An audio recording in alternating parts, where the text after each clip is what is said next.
오늘의 이 본문 말씀은 바울의 2차 전도 여행의 그 행선지를 이렇게 보여주고 있습니다. 이제 이 말씀은 잘 보면은 복음이 이제 이스라엘에서 출발을 해가지고 어느 방향으로 해서 어떻게 흘러가고 있는지를 우리에게 보여주고 있습니다. 그리고 이 방향을 쭉 볼 때 이 복음이 어느 지역에서 다시 이스라엘로 향하게 되는 것까지도 이 말씀의 본문을 통해서 우리가 발견할 수 있게 됩니다.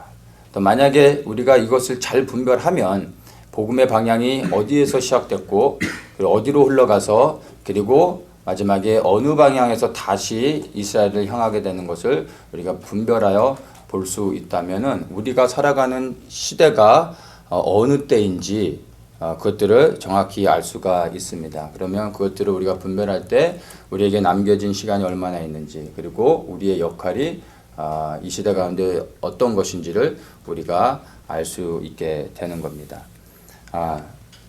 오늘 여기서 계속해서 언급되고 있는 그 지역들은 오늘날의 터키라고 보시면 됩니다.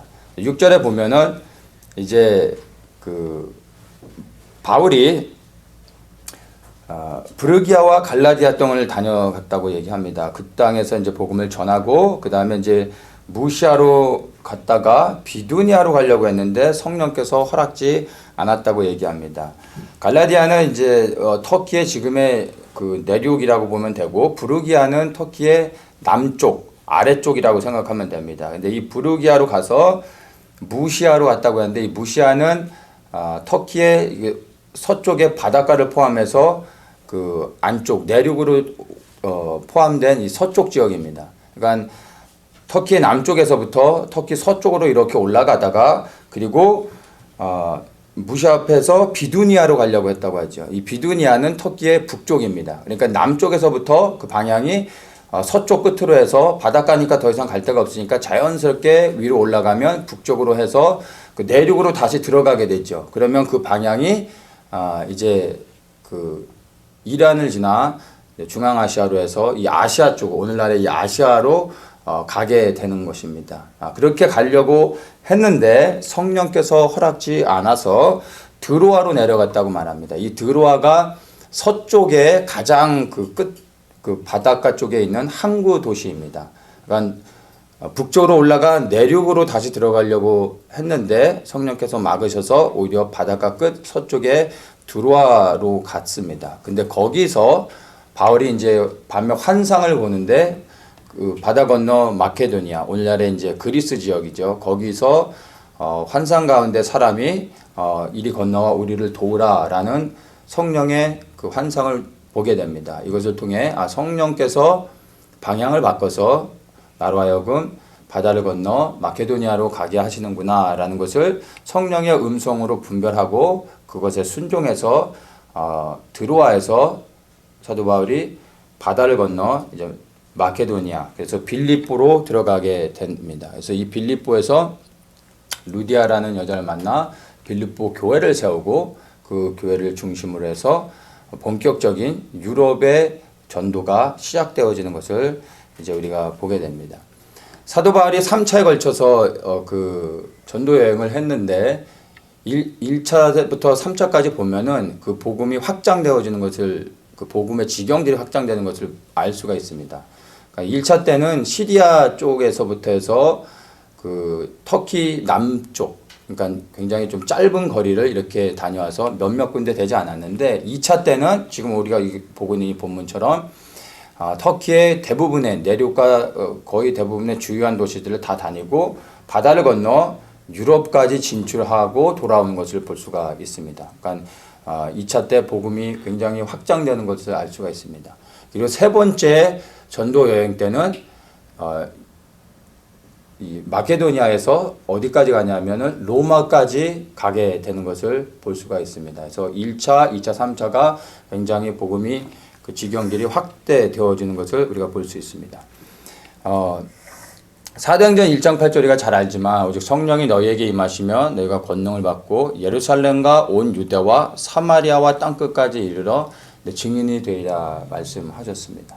그러니까 이 사도행전 1장 8절을 통해서 또 우리가 볼 수 있지만은 복음이 예루살렘에서 시작해서 이제 땅 끝까지 가게 되는 것을 우리가 봅니다. 근데 이 땅 끝을 시대마다 다르게 좀 해석할 수 있는데, 문자적으로 지금 이 사도행전에서 말하고 있을 때의 그 땅 끝은 그 시대의 문화적 배경 안에서 우리가 해석을 해야 됩니다. 그러면 1차적으로 이 당시에 땅 끝까지 이뤄내 증인이 되리라 말씀하셨을 때 이 땅 끝을 사도 바울은 무엇으로 이해했냐면 로마로 이해했던 것입니다. 왜냐하면 로마가 그 당시에 세상의 중심이었고 세상의 시작이며 세상의 끝이었습니다. 그래서 유대 지역에서 땅 끝은 바로 로마까지 가는 것이었습니다. 그래서 사도 바울은 로마까지 복음을 들고 가면 예수 그리스도께서 재림하시는구나라는 것을 확신하게 됐던 것입니다.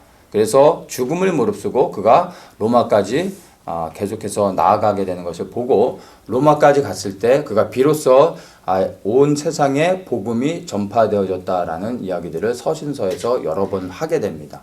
그리고 그리스도의 재림이 속히 이루어질 것을 확신하게 됐던 것입니다. 그렇게 말할 수 있었던 것이 바로 이러한 배경 하에서 되어진 것을 우리가 이제 볼 수가 있습니다. 자, 그래서 1차적으로는 땅끝이 바울 시대에는 로마였지만 오늘날 우리가 이 사도행전 1장 8절을 다시 해석해서 볼 때 우리의 관점, 우리 시대에서 이 땅끝은 사실은 로마가 아니죠. 우리가 볼 때 이 땅끝은 이스라엘이라고 보면은 좋을 것 같습니다. 복음이 이스라엘에서 출발해서 열방을 돌아 다시 이스라엘 안에 들어갈 때 그때 이제 온 열방 가운데 복음이 충만히 증거되어지고 그리스도의 재림이 이루어지는 것입니다. 그래서 지금 그 전체적인 이 사도행전 1장 8절의 말씀을 가지고 우리가 복음의 행진이 어떻게 진행되고 있는지를 보면 예루살렘에서 출발해서 이제 유럽으로 넘어갔습니다. 그 유럽에서 복음이 이제 북미로 미국을 중심으로 해서 남미, 그 다음에 아프리카, 그리고 아시아까지 복음이 확장되어졌습니다. 그리고 이 아시아에서 이제 마지막 복음의 행진이 이 한국을 중심으로 해서 아시아권의 나라들이 함께 연합해서 이제 이스라엘을 향해 가게 되는 것입니다.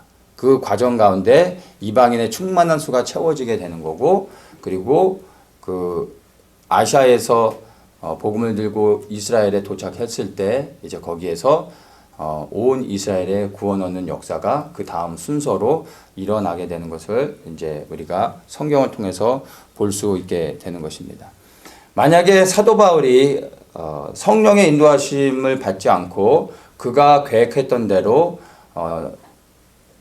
터키 이제 서쪽에서 북쪽으로 올라가서 다시 이 내륙 쪽으로, 그래서 오늘날의 아시아 지역으로 방향을 잡고 그렇게 갔다면은 오늘날 인류의 역사가 완전히 바뀌게 됐을 겁니다. 오늘날의 유럽을 보면 복음을 처음 받았을 때 유럽이 엄청나게 번영하고 발전했습니다. 교회가 성장했습니다. 그런데 오늘날 이제 유럽의 그 영적인 모습을 보면 교회들이 이제 많이 무너져 있는 것을 봅니다. 만약 복음이 정말 아시아로 먼저 들어갔었다면 오늘날의 아시아의 교회들이 바로 유럽의 교회처럼 되지 않았을까, 우리가 이렇게 생각해 볼 수 있습니다.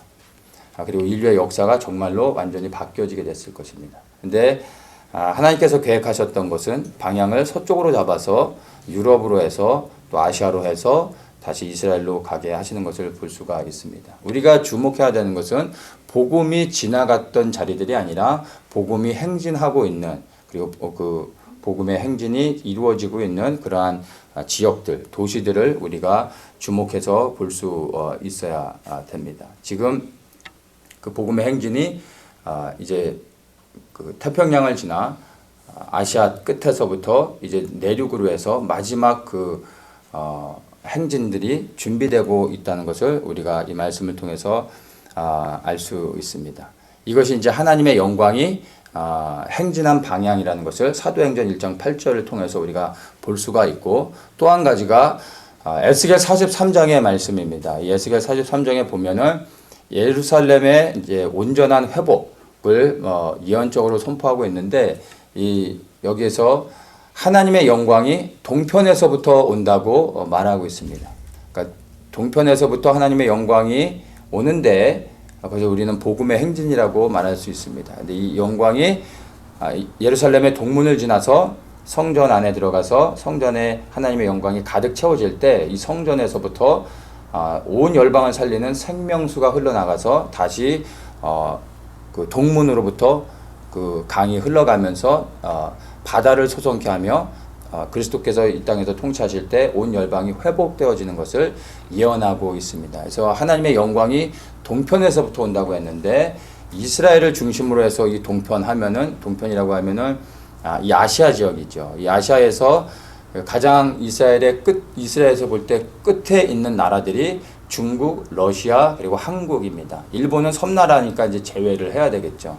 그래서 이 동편이라고 하면 이 세 나라를 우리가 볼 수가 있는데 이 세 나라 가운데서도 우리가 좀 주목해서 봐야 될 나라가 있습니다. 그러니까 만약에 이제 서쪽 아시아 끝에 동쪽의 끝에 나라가 러시아로부터 해서 그 지도가 매끄럽게 이렇게 러시아, 중국, 한국 쭉 이렇게 다시 또 중국으로 이렇게 지도가 매끄럽게 연결이 된다면은 그 동쪽 끝에서 어느 나라에서부터 복음이 행진이 하는가를 생각할 때 조금 추측하기가 어려울 수 있는데 우리가 지도를 보면은 러시아에서 중국으로 그리고 한국으로 오면은 그 지도가 이렇게 한국 그 지형이 이렇게 툭 튀어져 나와 있죠. 그래서 누가 보더라도 이렇게 좀 특이한 지형입니다.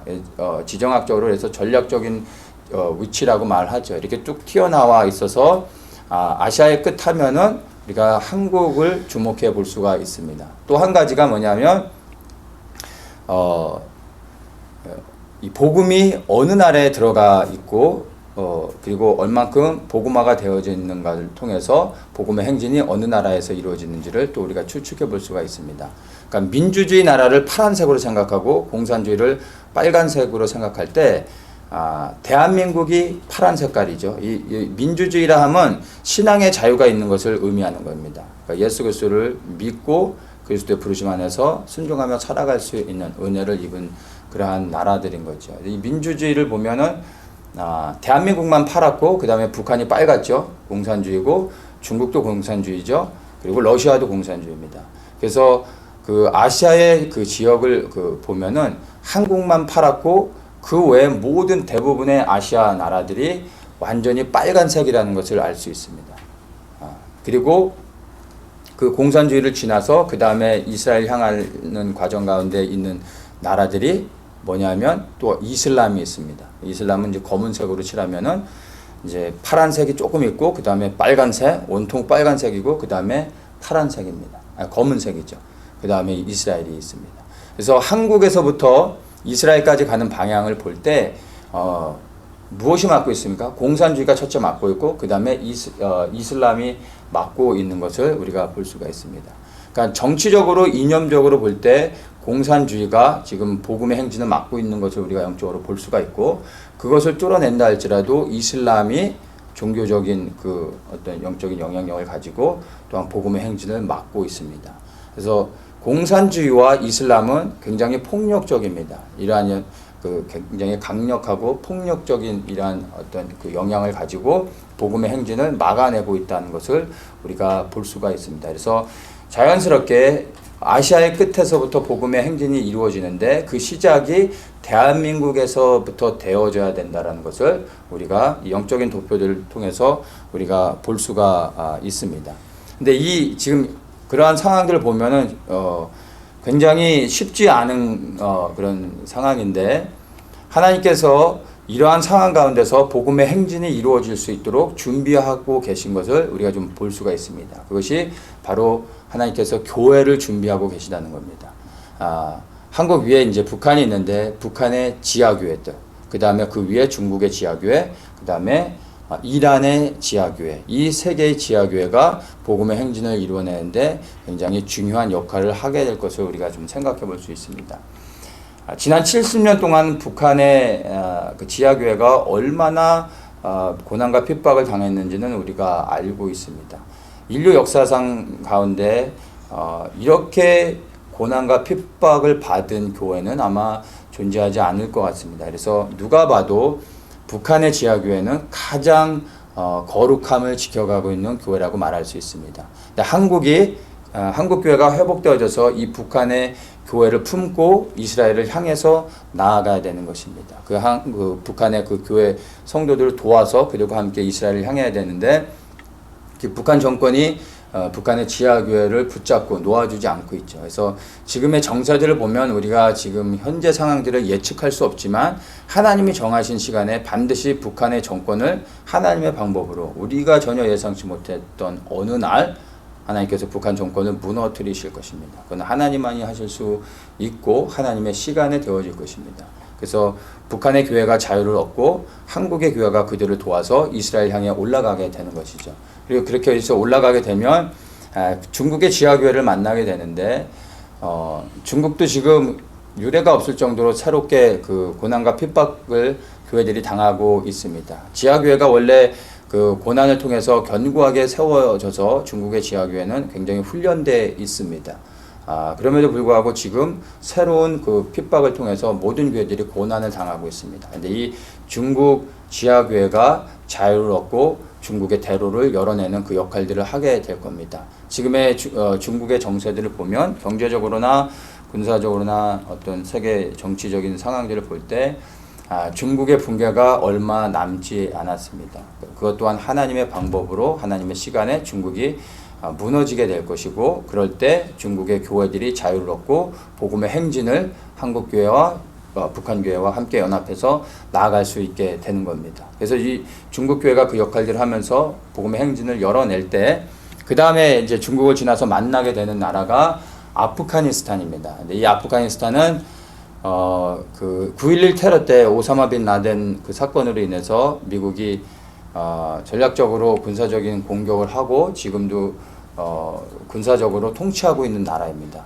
그래서 그때 사건 이후로부터 군사적으로 통치를 하면서 아프가니스탄이 생각보다 굉장히 많이 복음화 되어졌습니다. 많은 크리스찬들과 선교사들이 거기에 들어가서 그곳을 복음화 시켰고 지금 군사적으로 미국이 통치하고 있기 때문에 복음의 행진이 중국에서부터 열려질 때 아프가니스탄을 지나갈 수 있게 되는 그런 모든 준비가 되어져 있는 것을 우리가 볼 수 있습니다.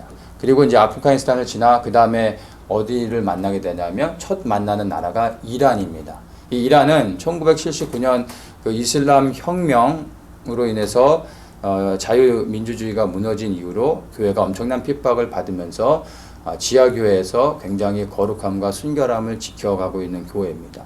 중동의 전체 그 크리스찬들을 대표할 수 있는 그런 교회가 이란의 지하교회입니다. 그래서 북한 교회와 함께 중국 교회 그리고 이란의 교회가 지금 지구상에 존재하는 교회들 가운데 가장 거룩함을 지켜가고 있다라고도 흔히 말을 하고 있습니다. 그래서 이 이란의 지하교회가 중동의 복음화를 준비하고 있고 그리고 그 역할들을 감당하게 될 겁니다. 그래서 한국과 북한 그리고 중국의 지하교회들이 함께 이제 일어나서 이란의 교회와 연합되어질 때 이란의 교회를 중심으로 해서 중동의 복음화가 이루어지고 그 복음의 행진이 열어지면서 이스라엘까지 복음이 이제 들어가게 되는 것을 우리가 그 흐름들을 볼 수가 있게 됩니다. 그래서 하나님께서 이 시대마다 고난과 핍박이 있고 지금 막혀져 있는 것들이 있지만 그러한 막혀져 있는 상황 가운데 오히려 하나님이 새로운 일을 행하시기 위해 교회들을 준비시키고 계신 것을 우리가 볼 수가 있습니다. 이렇게 이제 이방인 교회들이 함께 연합해서 이스라엘 안에 들어가면 무슨 일이 있냐면 이미 이스라엘 안에 하나님께서 예비해 놓으신 메시아닉 처치들이 있습니다.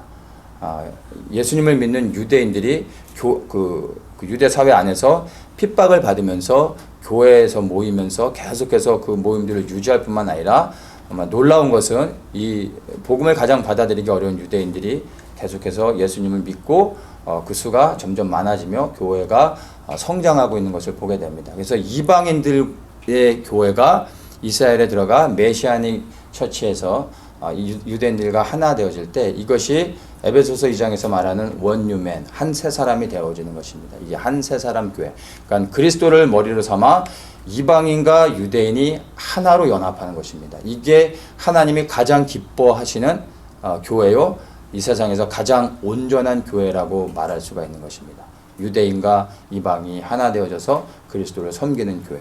이러한 것이 이제 이 복음의 행진을 통해서 되어질 것을 우리가 이제 볼 수가 있습니다. 그래서 이 이스라엘 안에 메시아닉 처치와 이제 이방인 교회가 하나 되어져서 그리스도의 길을 열어내며 그리스도를 예배하고 찬양할 때, 그럴 때 이제 이 온전한 교회의 모습을 가지면서 그때 교회에 휴거가 있게 되는 것을 우리가 좀 볼 수가 있습니다.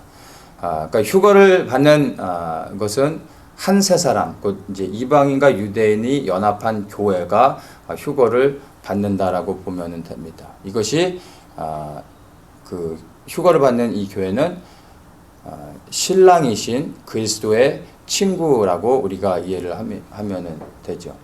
요한복음 3장에 보면 이제 그 침례 요한이 얘기했던 게 신부를 취하는 자는 신랑이나 서서 신랑의 음성을 듣는 자가 크게 기뻐한다, 이런 말을 하죠. 그래서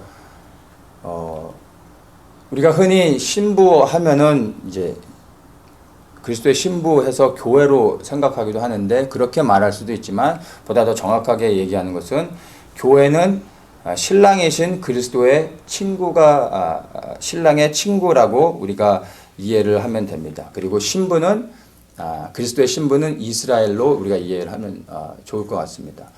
교회가 결코 이스라엘을 대체할 수가 없습니다. 그것과 동일한 관점으로 볼 때 교회가 그리스도의 신부의 자리를 우리가 또 대체할 수가 없습니다. 이스라엘은 이스라엘이고 신부 또한 이스라엘이 되는 겁니다. 우리는 신랑의 친구가 되어져서 함께 신랑과 기뻐하고 신랑의 기쁨을 위하여 일하는 그러한 자들이라는 것을 우리가 이제 볼 수가 있습니다. 그래서 그 이스라엘의 혼인 잔치들을 보면 신랑과 그 친구들이 함께 혼인잔치에 들어가 먼저 축제를 벌이고 마지막으로 신랑과 함께 신부를 데리러 갑니다. 그리고 나서 이제 그 온전한 이제 결혼 예배들이 이제 마쳐지게 되는 것을 볼 수가 있습니다. 그래서 교회가 먼저 신랑의 친구인 교회가 함께 신랑인 그리스도와 함께 기뻐하는 일들이 있게 되고, 그 다음에 7일 후에 돌아와서 신랑의 친구인 교회들이 휴거되어졌다가 그리스도와 함께 예수 그리스도께서 이 땅에 재림하실 때 함께 이 땅에 내려와서 신부된 이스라엘, 온전한 이스라엘 회복을 통해 이제 신부된 이스라엘을 데리러 오는 그런 일들이 그리스도의 재림이라고 우리가 이해를 하면 됩니다. 자, 어쨌든 지금의 이 복음의 행진들이 어떻게 되어지는 것을 우리가 볼 때 사도 바울이 성령의 인도하신 가운데 순종하지 않았다면은 이 하나님이 예비하신 이 복음의 행진이 온전히 이루어지지 않았을 것입니다. 이것을 통해서 우리가 좀 분별해서 볼 수 있는 것들이 있습니다. 바울이 나름 복음의 방향을 정해놓고 비두니아로 가려고 했었지만 성령께서 막으시고 마케도니아로 가게 하셨을 때 그가 그냥 순종했을 때 하나님께서 아름다운 일들을 행하셨습니다.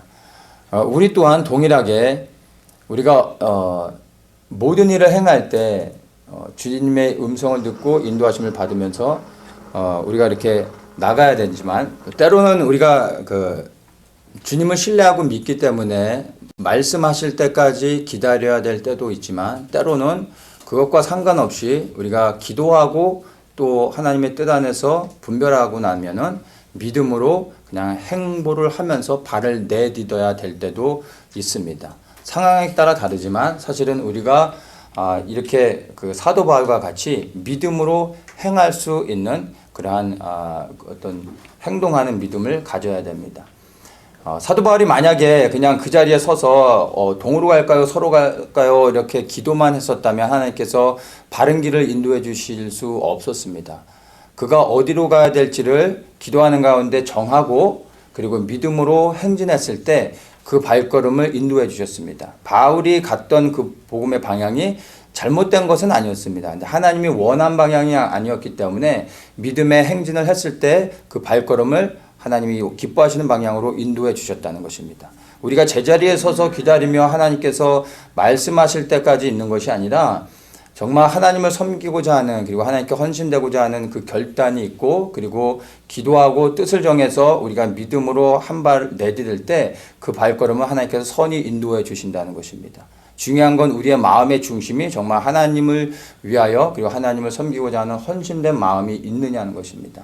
이 마음이 준비되어 있다면 우리가 이제 믿음으로 나아가면 되는 것입니다. 그 발걸음을 내디딜 때 하나님께서 우리의 걸음을 선하게 인도해 주시고, 혹시 우리가 잘못된 길을 간다 할지라도 그 걸음을 돌이켜서 하나님이 기뻐하시는 방향으로 가게 하시는 것입니다. 그래서 정말 우리가 주님을 신뢰함으로 믿음의 행보를 할 수 있어야 되는 것입니다. 매일의 삶 속에서 우리가 이러한 믿음의 행보가 있어야 됩니다. 주님을 신뢰하고 한 걸음을 내디디며 하루를 시작할 때, 주님, 오늘도 저의 삶을, 저의 발걸음을 선히 인도해 주십시오. 믿음으로 나아갑니다. 라고 하고 주님을 의지하며 나아갈 때 매일의 삶 속에서 하나님의 성령의 인도하심을 우리가 경험할 수 있게 되는 것입니다. 제가 이제 다음 주에, 이번 돌아오는 그 주말에 이스라엘에 그 컨보케이션 집회가 있어서 참여하게 되는데, 타메스 목사님이 섬기시는 예루살렘 그 기도회 집에서 매년 나팔절에 맞춰서 열방의 이스라엘을 위해 중보하는 사람들을 모이게 해서 이스라엘의 회복을 위해서 이제 그 기도하는 그러한 집회입니다. 근데 거기서 이제 7월 초에 제게 이제 참여해 달라고 하는 이제 요청이 왔었는데, 제가 뭐 지금 교회 상황이 제가 그런 집회 참여해서 은혜 받고 뭐 그렇게 그냥 기도만 할 수 있는 상황이 아니어서 사실은 이렇게 결정하지 못하고 조금 이제 그 홀드 해놓고, 제가 아내에게 얘기하기를 만약에 그 쪽에서 제게 메시지를 전해 달라고 요청을 하게 되면 그것을 이제 사인으로 좀 알아야 되겠, 뭐 사인으로 좀 봐야 되겠다라고 얘기를 했었습니다. 근데 한 달이 지나서 8월 초에 주일 예배 끝나고 오후에 그 예루살렘 기도회 집에서 담당자가 전화가 와서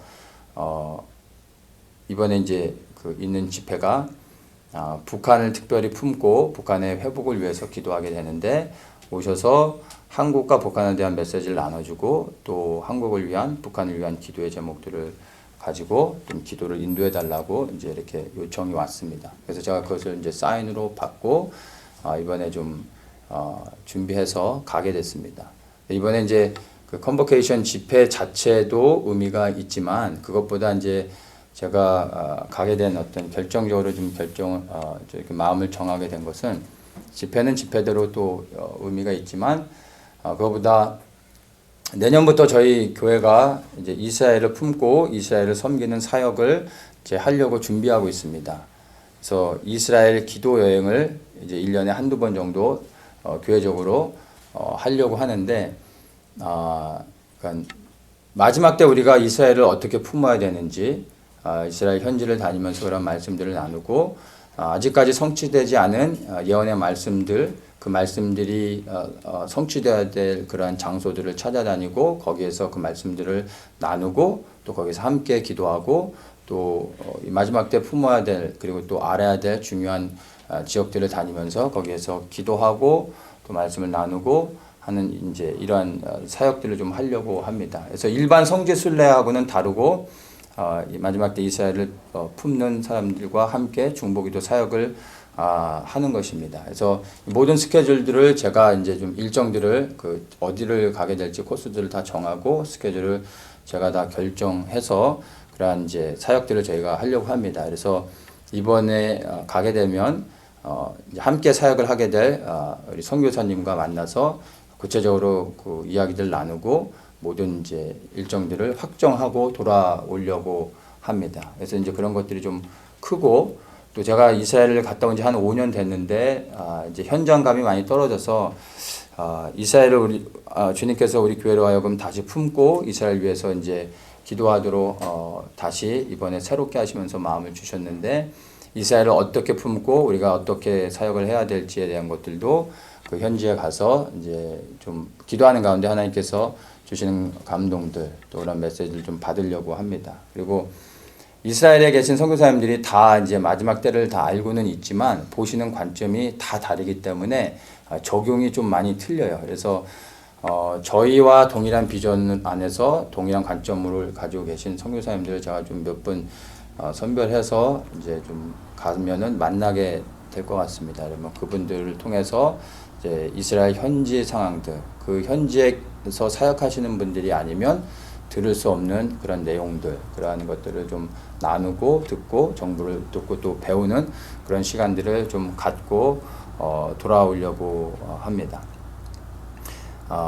이 바울이 마게도냐로 건너갔을 때 그가 그 성령의 인도하심만 받고 갔지 그 다음에 어떻게 되어질 것을 알고 갔던 것은 아닙니다. 그냥 말씀에 순종하고 성령의 인도하심을 따라 마게도냐로 건너가서 빌립보를 가게 됩니다. 근데 그 빌립보에서 하나님이 예비하신 루디아라는 여자를 만나게 됩니다. 근데 이 루디아라는 여자가 그곳에서 빌립보에서 교회를 세우는데 이 교회가 유럽에서 세워진 최초의 교회가 됩니다. 이 교회를 중심으로 해서 본격적인 유럽의 전도가 시작되어지고 수많은 유럽의 이제 다시 이제 새로운 교회들이 세워지게 되는 것을 볼 수가 있습니다. 순종했기 때문에 그리고 그곳에 갔기 때문에 하나님께서 그러한 역사들을 이루어 주셨던 것을 볼 수 있습니다. 그래서 그 땅에 가야지만 말씀해 주시고 그 땅에 가야지만 또 하나님의 계획들을 볼 수가 있습니다. 그래서 그러한 것들을 기대하면서 이번에 가는 것이고 또 그곳에서 하나님께서 더처치에게 주시는 새로운 비전들, 사명들을 또 하나님께서 열어주시는 것들을 볼 수 있을 것을 기대합니다. 주님의 재림이 정말로 가까워졌기 때문에 하나님께서 이제 우리에게도 일어나 주님을 섬길 수 있는 상황들을 가운데 환경을 열어주시는 것이라 생각을 합니다.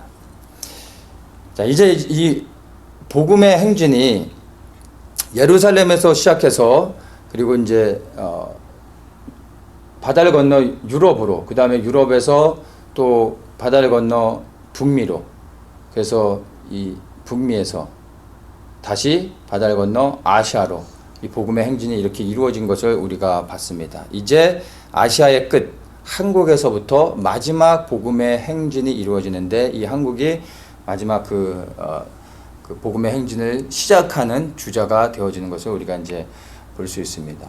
이제 마태복음에 두 가지의 비유가 나오는데 이 비유를 통해서 이제 이 마지막 시대 그러면 아시아의 끝인 대한민국에서부터 복음의 행진이 이루어질 때 우리에게 남겨진 시간이 얼만큼 되는지 그리고 우리의 역할이 무엇인지를 우리가 좀 이 비유 두 가지의 비유를 통해서 우리가 좀 우리의 시대를 좀 분별해 볼 수가 있습니다. 첫째가 이제 포도원 품꾼의 비유인데요.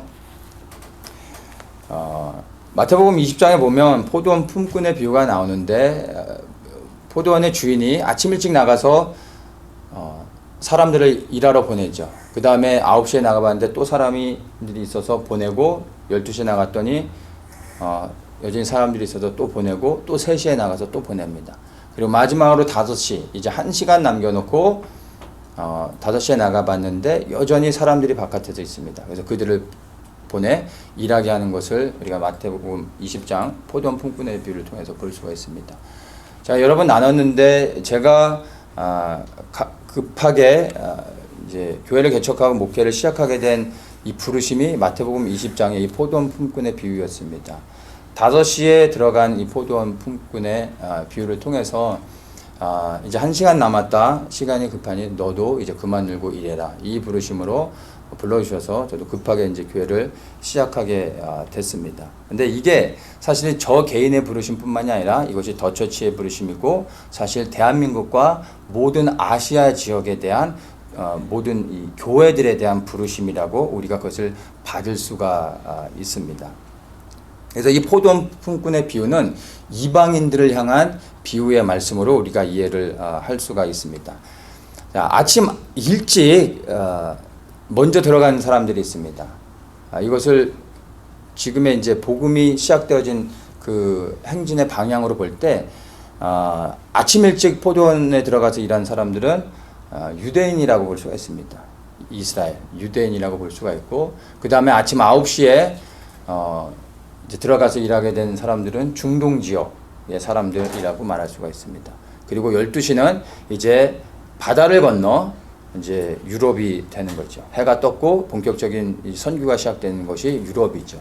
12시는 유럽이라고 말할 수가 있고, 그 다음에 3시는 유럽에서 바다를 다시 건너 미국을 중심으로 한 북미 지역이라고 말할 수가 있습니다. 그리고 이제 5시는 미국에서 또다시 바다를 건너 이 아시아 땅, 한국을 포함해서 일본 그리고 중국 이러한 곳이 바로 5시에 마지막 1시간 남겨놓고 부르심을 받은 그러한 나라라고 볼 수가 있습니다. 이 시간대와 나라와 민족을 꼭 대입할 필요는 없는데, 이것을 우리가 대입해서 볼 때 조금 더 그 복음의 행진이 어떻게 이루어지고 지금 우리 시대에 어떻게 흘러가고 있는지를 더 명확하게 이해할 수 있기 때문에 제가 한번 이렇게 대입을 해보는 것입니다. 분명한 것은 지금 이 아시아 지역이 정말로 1시간 남겨놓고 마지막 부르심을 받은 그러한 사명을 가진 그러한 나라들이요 그 지역에 있다라는 것을 우리가 부인할 수가 없습니다. 그래서 이스라엘에서 출발한 복음이 쭉 말씀드린 것처럼 지구를 한 바퀴 돌아서 아시아에서 다시 이스라엘까지 복음이 행진이 맞춰지게 되면은 일이 맞춰지는 거다. 포도원의 일이 끝나게 되는 것입니다. 그 포도원의 일이 끝나면 품꾼들이 이제 주인으로부터 품삯을 받는 일이 있죠.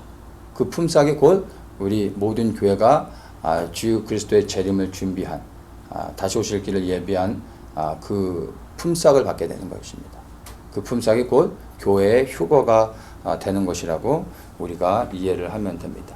이 마태복음 20장에 이 포도원 품꾼의 비유가 있고 난 후에 좀 지나서 마태복음 24장에 또 한 가지의 비유가 이제 시간이 지나 나오게 됩니다. 그 비유가 무화과 나무의 비유입니다. 이 무화과 나무의 비유가 24장에 있는데, 이 24장은 마지막 때에 되어질 작은 예언서라고 말할 수도 있습니다. 근데 이 24장 안에 무화과 나무의 비유가 있는데요. 24장 32절에 보면은 이렇게 말합니다. 무화과 나무의 비유를 배우라. 그 가지가 연하여지고 잎사귀를 내면 여름이 가까운 줄 아나니, 이와 같이 너희도 이 모든 일을 보거든 인자가 가까이 곧 문 앞에 이른 줄 알라. 이렇게 말씀하시면서 34절에 내가 진실로 너희에게 말하더니 이 세대가 지나가기 전에 이 일이 다 이루리라. 이렇게 말씀하십니다. 이 무화과 나무의 비유는 유대인을 위한 것입니다. 포도원 품꾼의 비유가 이방인들을 위한 거라면 이 무화과 나무의 비유는 유대인을 위한 것인데, 가지가 연해지고 잎사귀를 내면 여름이 가까운 줄 알라. 이제 곧 예수 그리스도의 재림이 임박해지고 있다라는 것을 알라라고 말하는 것으로 우리가 이제 이해를 할 수가 있습니다. 여기서 이제 한 세대가 지나기 전에 이 모든 일, 그리스도의 재림이 이루어지게 된다라는 것을 말해주고 있는데, 이 한 세대를 해석할 때 여러 가지 다양합니다. 한 세대를 이스라엘의 건국을 본 세대로 볼 수도 있고, 이스라엘이 건국되어졌을 때 태어난 세대들을 기준으로 볼 수도 있습니다. 중요한 것은 그 기준을 무엇으로 보든 간에 이 세대가 지나가기 전에 이 모든 일을 다 이루리라 말씀하셨는데, 이스라엘이 건국되어져서 지금이 정말로 유대인들이 그 땅에 돌아와서 복음을 받아들이면서 이들이 부드러워지고 있다는 것입니다. 이제는 복음을 거부하지 않고 듣고 받아들이는 사람이 많아지고 있습니다. 받아들이진 않아도 그것을 듣고 고맙다라고 말하는 사람들이 생겨나고 있습니다. 그래서 어떤 사람들은 이방인들이 복음을 유대인들에게 전하는 것을 보면서 유대인들이 뭐라고 말을 하냐면은 메시아의 재림이 가까이 왔나 보네요 라고 말을 한다고 합니다. 이스라엘에서 이제 섬기는 사역하시는 이제 선교사님들이 하는 얘기입니다. 유대인 사역을 하는데 믿지 않는 이제 유대인들, 그러니까 세속적인 유대인들임에도 불구하고 이방인들이 유대인들에게 복음을 증거하는 것을 보면서 이제 메시아가 곧 오시겠네요라는 이야기들을 하고 있다라는 것입니다. 이것을 통해서 정말로 이들의 마음이 이제 부드러워지고 있다라는 것을 우리가 알 수 있습니다. 그리고 우리가 살아가고 있는 이 시대에 정말로 그 모든 일이 이루어지게 될 것을 우리가 분명히 그것을 확신할 수가 있는 것입니다. 자, 그래서 정말로 이 무화과 나무의 비유를 통해서 그리스도의 재림이 얼마나 가까이 왔는지를 우리가 알 수가 있습니다. 20장의 포도원 품꾼의 비유와 24장의 무화과 나무의 비유가 순서적으로 포도원 품꾼의 비유가 먼저 나오고 무화과 나무의 비유가 나오죠. 포도원 품꾼의 일들이 다 맞춰지고 나면 이제 무화과 나무의 열매가 맺혀지게 되는 것입니다. 지금 이 시대에 이 두 가지의 비유가 이렇게 적절하게 딱 이렇게 배합되어지면서 맞아 떨어져 가고 있는 것을 우리가 볼 수가 있습니다. 그래서 이방인들의 역할이 이제 딱 끝나 포도원 품꾼의 일들이 맞춰지게 되면 하나님께서는 이제 교회는 사라지게 되는 것이죠. 하나님의 관심은 이스라엘에 가게 됩니다. 그때 이제 야곱의 환란이 시작되어지는 것입니다. 이 야곱은 12지파를 의미합니다. 그래서 하나님께서 이제 온전한 12지파의 회복을 통해 그리스도의 거룩한 신부로 준비되어 줄 수 있도록 야곱의 환란을 통해서 이들을 거룩하고 정결하게 하는 작업이 되어지는 것입니다. 이것이 이제 7년 안에 그 환란의 과정들 가운데 일어나는 것이라고 우리가 볼 수가 있습니다. 그래서 정말 우리는 그리스도의 재림을 생각할 때 그 앞에 있을 교회의 모든 역할들이 맞춰지고 휴거되어지는 사건을까지 생각해 볼 때 우리에게 주어진 시간이 얼만큼 남았는지를 정말 우리가 분별해 볼 수가 있습니다. 저뿐만이 아니라 우리 모두, 그리고 이 아시아에 있는 한국교회만이 뭐 특별한 부르심이 있는 게 아니라 한국교회와 일본교회와 또 중국교회, 이 모든 아시아의 교회들이 감당해야 될 역할들이 있는 것입니다. 우리는 모두 다 한 시간을 남겨놓고 부름을 받은 그러한 사명을 받은 자들입니다. 우리가 이 모든 일들을 넉넉히 충성스럽게 한 시간을 남겨놓고 포도원에 들어가서 일하는 자들이니까 아침 일찍 일했던 사람들보다 더 열심히 일해야죠. 더 열심히 일할 수 있는 것입니다. 그렇게 우리가 충성스럽게 모든 일을 다 마치고 나면 이제 우리가 품삯을 받게 되는 것입니다. 그것이 곧 휴거인 것입니다. 이제 우리에게 주어진 역할이 무엇인지, 그리고 우리에게 남겨진 시간이 얼만큼 있는지를 우리가 분별했습니다. 이제 우리에게 한 가지 남은 것은요, 새롭게 결단하면서 정말 우리의 모든 역할들을 넉넉히 감당하는 것입니다. 그것을 위해 우리가 다시 연합하고 헌신하여서 그렇게 나아가는 역사가 있기를 예수님의 이름으로 축복합니다.